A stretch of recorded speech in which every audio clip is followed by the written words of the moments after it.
ગુજરાત પર વરસાદની 3 થી વધુ સિસ્ટમ સક્રિય હોવાથી અરવલ્લી જિલ્લામાં વાત કરવામાં આવે તો ભારે વરસાદ ખાબકી રહ્યો ત્યારે મેઘરજ તાલુકામાં વાત કરવામાં આવે તો 2 ઇંચથી વધુ વરસાદ, ધનસુરામાં 1.5 ઇંચથી વધુ વરસાદ અને મોડાસામાં બપોરના ટાઈમે 1 ઇંચથી વધુ વરસાદથી ખાબક્યો છે।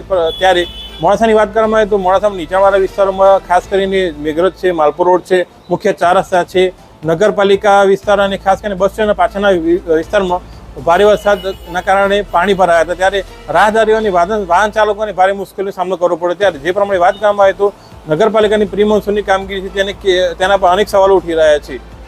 સહયોગી ધવલાડો સાથે નીરવ પ્રજાપતિ, સમાચાર 31 મોડાસા।